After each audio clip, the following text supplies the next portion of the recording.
नमस्कार, news 24/7 India में आपका स्वागत है। मैं हूं आपके साथ निधि पाल। चलिए शुरुआत करते हैं आज की ताजा खबरों की। जिला अस्पताल बीजापुर की बदहाल स्थिति एक बार फिर से सुर्खियों में है। बिजली कटते ही पूरा अस्पताल अंधेरे में डूब जाता है, क्योंकि यहां पर जनरेटर तक सही हालत में नहीं है। डॉक्टर और नर्सों को अंधेरे में ही मरीजों का इलाज करना पड़ रहा है। आम आदमी पार्टी बीजापुर के जिला अध्यक्ष सतीश मांडवी ने इस मामले पर कड़ी प्रतिक्रिया दी है। उन्होंने प्रेस विज्ञप्ति जारी करते हुए कहा कि जिला अस्पताल की दुर्दशा ने स्वास्थ्य व्यवस्था की सच्चाई उजागर कर दी है। यहाँ जनरेटर लंबे समय से खराब पड़ा है और बिजली गुल होने पर अस्पताल में पूरी तरह अंधेरा छा जाता है। मांडवी ने बताया कि सूचना मिलते ही वे तत्काल जिला अस्पताल पहुंचे और CMHO डॉक्टर मैडम ने तत्काल वैकल्पिक व्यवस्था करने की मांग की। उन्होंने मृत महिला सुनीता तेलम के परिजनों से भी मुलाकात कर संवेदना व्यक्त की। उन्होंने कहा कि यह स्थिति अत्यंत शर्मनाक और दुर्भाग्यपूर्ण है। स्वास्थ्य विभाग की लापरवाहियां लगातार सामने आ रही हैं, लेकिन सुधार के बजाय हालत और बिगड़ती जा रही है। उन्होंने यह भी याद दिलाया कि हाल ही में आवापाली अस्पताल में एक मासूम बच्चे की भी इसी तरह लापरवाही के चलते मौत हुई थी। सतीश मांडवी ने कहा कि यह स्पष्ट दर्शाता है कि भाजपा सरकार स्वास्थ्य व्यवस्था को लेकर पूरी तरह नाकाम साबित है। जनता को न तो उचित इलाज मिल पा रहा है और न ही अस्पतालों में मूलभूत सुविधाएं। बीजापुर से मेघा जुमड़े की खास रिपोर्ट। 10 बजे से लाइट नहीं है मैडम। तो मैम जनरेटर है मैडम, कल रात में भी जनरेटर चालू हुआ। आज सुबह जब लाइट ऑफ हुई तो उसके बाद हम लोग जनरेटर चालू किए तो उसका बैटरी डाउन हो गया था। तो बैटरी डाउन होने के बाद मैंने बिजली ऑफिस में फ़ोन किया तो सर बोले कि थोड़ा पेड़ वगैरह गिरा हुआ है यहाँ पे, तो उसको रिपेयर होने के बाद आ जाएगा। तो 9 बजे के बाद फिर मैं बैटरी निकलवा के एक इलेक्ट्रिशियन को लेकर भिजवा दी। तो जहाँ पर बैटरी रिचार्ज होने गई है शायद उस पूरा एरिया में ही लाइट नहीं है। तो इसीलिए मैंने कहा कि दंतेवाड़ा से फिर हम उसका अल्टरनेट मंगा लेते।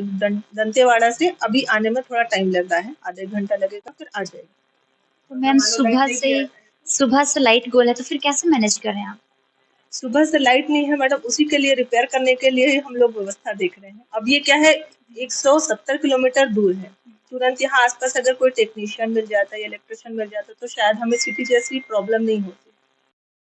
मैम जो अभी बोल रहे हैं कि एक महिला की डेथ हो गई, तो मैम लापरवाही मैडम लापरवाही तो हमारे डॉक्टर उस समय तुरंत एक्टिवली आए, ड्रेसिंग वाला भी था, है ना। डॉक्टर ने ही हमको बताया कि मैडम तुरंत कोलैप्स हो गई।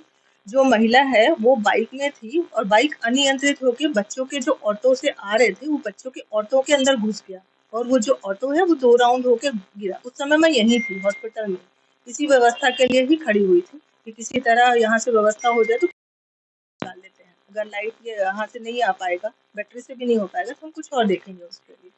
तो उसी के कनेक्शन के लिए ही मैं यहाँ पे थी। तो मैम बाहर में जो उनके घर वाले खड़े हैं वो बोलते हैं कि यहाँ पे आने के बाद तड़प तड़प की मौत हुआ, कहीं ना कहीं आप अस्पताल वालों की लापरवाही ऐसे बोल रहे हैं। अस्पताल वालों की लापरवाही अब तब बोलते मैडम जब डॉक्टर वहाँ पे उपस्थित नहीं होता। मैं खुद नहीं रहती तब आप बोलते हैं, ड्रेसर नहीं होता, स्टाफ नहीं होता, सारे लोग वहाँ उपस्थित थे। उसके बाद अगर ये बोला जाए कि लापरवाही है तो मैं क्या बोल सकती हूँ। लाइट होता तो ऑक्सीजन पाइप वगैरह लगाते तो शायद हमारी सिलेंडर से होता है मैडम, उसका लाइट से कोई लेना देना नहीं है। हमारे पास सिलेंडर से है, लाइट से उसका कोई लेना देना नहीं है। ठीक है, तो मैम आ जाएगी ना लाइट?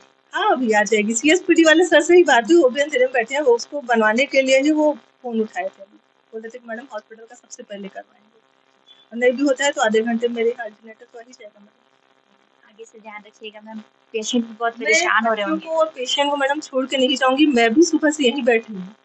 मैंने सुबह लंच भी नहीं किया था। जब यहाँ से गई तो चाय पी के फिर अभी अब देख ही रही है मेरे पास चाय रखी हुई है, जिसको पी के ही बैठी हूँ। और जब तक यहाँ व्यवस्था नहीं हो जाती मैं यहाँ से नहीं जाती हूँ।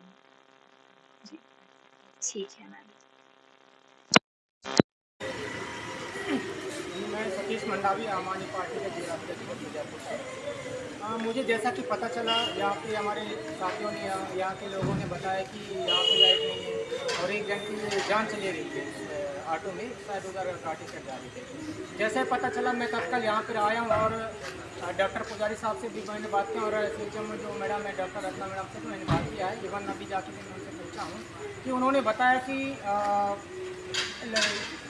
जो बैटरी होती है वो ख़राब है, वो बताने को मैं यही शासन और प्रशासन से मैं पूछना चाहता हूँ कि आप यहाँ पे सुशासन की बात करते हैं, चाहे कांग्रेस हो या बीजेपी है, बस अपने बड़े बड़े वादे करते हैं। हम देखते हैं जब इतने बड़े डिस्ट्रिक्ट हॉस्पिटल में एक इमरजेंसी लाइट नहीं है, मतलब बेटी बना के नहीं रखते हैं, तो ये हम कहाँ पे जाएंगे? उम्मीद तो ख़त्म हो गया। बस बड़े बड़े नेता आते हैं, मंत्री आते हैं, बोलते हैं कि नहीं हमारे पास लाइट है, ये सब है, हमारे मतलब विकास कर रहे हैं। विकास के नाम से दोनों पार्टी डब्बा है। मैं लगातार जनहित मुद्दों को लेकर लड़ता हूँ, इससे पहले भी आया था, है ना, उस समय भी वही था। अब देखते हैं, वो तो चलो जैसे पेशेंट का जान चलेगा। हम ये बताना चाहते हैं कि यहाँ पे और भी पेशेंट पड़े हुए हैं, तो उन लोग इमरजेंसी इतना रात में कहाँ जाएंगे? छोटे छोटे बच्चे हैं, ऐसे बहुत सारे हैं। उसी मकसद से मैं यहाँ पे आया हूँ और ये बात को मैं शासन और प्रशासन तक ये बात को रखना चाहूँगा और कलेक्टर साहब से भी बात रखूँगा और जो वर्तमान जो सरकार है, बीजेपी की सरकार है, उनसे तो मैं खासकर पूछूँगा। आप बड़े बड़े बातें करते हैं, यहाँ पे लाइट की व्यवस्था नहीं है। अगर मैं अब बैटरी खराब है, सौर ऊर्जा खराब है, या फिर ये पहले से क्यों मतलब मंगा के क्यों लेते हैं?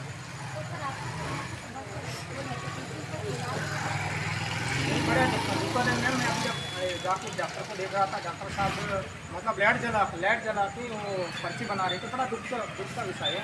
तो इसका पेशेंट कितना परेशान होंगे। यहाँ पे ऐसे बहुत सारे ऐसे परेशानियों को देखते हुए हम यहाँ पे तत्काल आते हैं और शासन और प्रशासन को भी अवगत कराना चाहते हैं कि दोबारा ऐसा नहीं होना चाहिए। नहीं तो हम पीड़ित परिवार के साथ मिलकर हम यहाँ पे धरना प्रदर्शन करेंगे, आंदोलन करेंगे, जिसका जवाबदारी शासन और प्रशासन को होगी। अगर दोबारा ऐसा अगर मुझे देखने को मिलेगा, मैं प्रॉपर बीजापुर में रहता हूँ और 24 घंटा मैं जनता की सेवा के लिए काम करता हूँ। अगर ऐसा दोबारा हुआ है, हम जो भी पीड़ित परिवारों के साथ हम बैठते हैं, यहाँ पे धरना प्रदर्शन करने में मजबूर हो जाएंगे।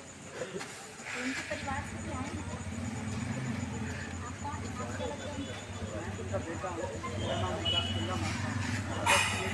जैसे एक्सीडेंट हुआ, एम्बुलेंस 108 में ले आया गया था। यहाँ पे आने के बाद जैसे यहाँ पे लाइट का व्यवस्था नहीं था, लाइट की व्यवस्था नहीं है, अभी भी नहीं है लाइट। और जब आने के बाद मैं डॉक्टर लोग को बोल रहा था कि मम्मी का थोड़ा ध्यान दो, थोड़ा क्यों ऐसे हो रहा है। तो आने के बाद कम से कम आधा घंटा बहुत तकलीफ में थे, बहुत कोई इलाज नहीं हो रहा था, ब्लड बह रहा था, कोई इलाज नहीं कर रहा था। पर्ची बनाने के लिए तो वहाँ लाइट दे रहा था। तो डॉक्टर को मैं बोल रहा था कि क्यों इतना लेट हो रहा है, हम लोग क्या करेंगे भैया कि लाइट नहीं है और कोई व्यवस्था भी नहीं है यहाँ पे, ऐसे बता रहे थे। हम लोग क्या बोल सकते, आगे आप लोग बात कीजिए, ऐसे बोल रहे थे। मैं बहुत रो रहा था और मम्मी को बोल रहा था कि मम्मी आप ठीक हो जाओगे, टेंशन मत लो। लेकिन क्योंकि इलाज ही नहीं हो रहा था तो ठीक कैसे होते। तो इसीलिए मैं यही कहना चाहता हूँ कि ये व्यवस्था होना चाहिए, लाइट का व्यवस्था होना चाहिए, हॉस्पिटल में लाइट देना चाहिए और लोगों को और मददगार भी होना चाहिए। फालतू नाम के लिए हॉस्पिटल बना के रखिए, क्या मतलब?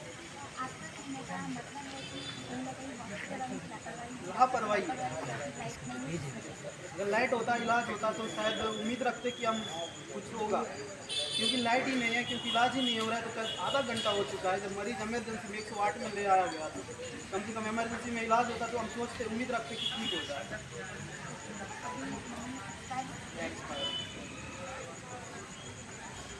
तो ये सब भी व्यवस्था होना चाहिए हॉस्पिटल में, क्योंकि अभी नहीं है और लोग भी है बहुत तकलीफ में, परेशानी भी होते हैं। हर एक बीमारी को लेकर हॉस्पिटल में उम्मीद लेकर आते हैं, तो ये सब व्यवस्था होना अनिवार्य है।